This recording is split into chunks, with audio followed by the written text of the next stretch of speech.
আমাদের নবী তো বরকতের নবী, রহমাতুল লিল আলামিন। বলেন সুবহানাল্লাহ।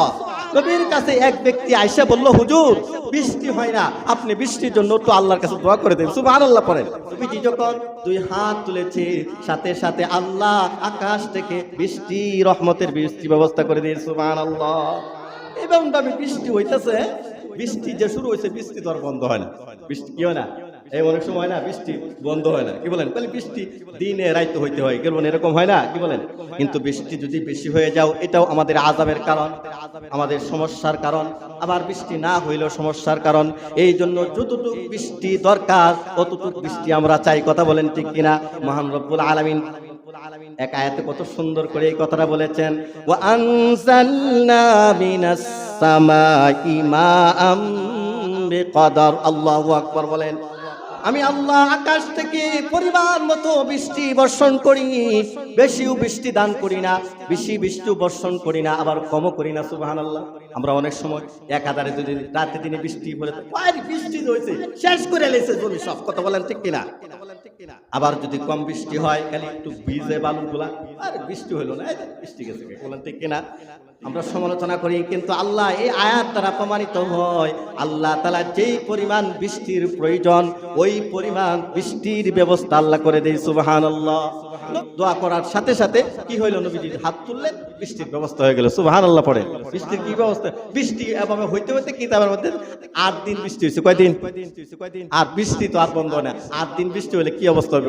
আবার নবীর কাছে আইছে, নবী তো রাহমাতুল লিল আলামিন, বুঝেন না? নবী তো রহমতের নবী, শ্রেষ্ঠ নবী মুহাম্মদুর রাসূলুল্লাহ সাল্লাল্লাহু আলাইহি ওয়াসাল্লাম, তিনি হাবিবুল্লাহ। হ্যাঁ, তিনি আল্লাহর কাছে, আবার আল্লাহর কাছে বললেন, আল্লাহ এই যে 8 দিন বৃষ্টি দিলেন, এর দ্বারা তো আরো কষ্ট বেড়ে গেছে। সুবহানাল্লাহ পড়ে। আমাদের উম্মতদেরকে শিক্ষা দিয়েছেন, আল্লাহুম্মা হাওয়া আলাইনা ওয়ালা আলাইনা। এই দোয়া যখন করেছে, কিতাবের মধ্যে এসেছে, এই দোয়া করার সাথে সাথে বৃষ্টি পড়া বন্ধ হয়ে গেছে। সুবহানাল্লাহ। এই জন্য নবী দোয়া করেছেন, আল্লাহ আমাদের এখানে বৃষ্টি না দিয়া অন্যদিকে আপনি বৃষ্টি ঘুরাইয়া দেন। সুবহানাল্লাহ পড়েন। নবীর দোয়া করার সাথে সাথে আল্লাহ এইখানে বৃষ্টি বন্ধ করিয়া অন্যদিকে বৃষ্টির ব্যবস্থা করে দিয়েছে। সুবহানাল্লাহ। কিতাবের মধ্যে 2টা দোয়া পাওয়া যায়, 2টা দোয়া পাইছি। বৃষ্টি আসলে, বেশি বৃষ্টি হয়ে গেলে বা বৃষ্টির সমস্যা হলে আল্লাহর কাছে 2টা দোয়া করা। কয়টা? একটা হলো এই যে দোয়া, আল্লাহুম্মা হাওয়া আলাইনা ওয়ালা আলাইনা, আল্লাহ আমাদের এখানে বৃষ্টি না দিয়ে অন্যদিকে দেন। আরেকটা বৃষ্টির দোয়া হলো আল্লাহুম্মা সাইয়্যিবান নাফিআ, আল্লাহুম্মা সাইয়্যিবান নাফিআ, আল্লাহ আমাদেরকে উপকারী বৃষ্টি দান করুন। সুবহানাল্লাহ।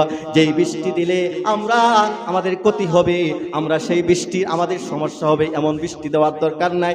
যে বৃষ্টি দিলে আমাদের উপকারী বৃষ্টি হবে, উপকার হবে, এই বৃষ্টি দেন। কথা বলেন ঠিক কিনা? এই যে এখন গরম, কি বলেন? এখন গরম না? এই যে এখন গরম, কিন্তু এই গরম কোথায় ছিল? যারা বেশি টাকা ওলার মালিক, ওদেরকে দেখবেন যে ওরা ফ্লোরের ভিতরে জুতা কিনে, স্যান্ডেল কিনে ফ্লোরের উপর হাঁটতো। কথা বলেন, টাইসের উপর হাঁটতো না? কিন্তু এরা যে টাইসের ভিতরে হাঁটতো, এখন এই টাইসের ভিতরে ঘুমাই। কথা বলেন ঠিক কিনা? এই গরম, এই ঠান্ডা গেল কোথায়? এখন আপনারা পেছেন নাই, কার্পেট পেছেন নাই? কার্পেট, এখন তো কার্পেট দূরের কথা, এখন তো মনে চাইতেছে যে পাকা বাইঙ্গা মাটি থাকলে ভালো হয়তো। কথা বলেন ঠিক কিনা?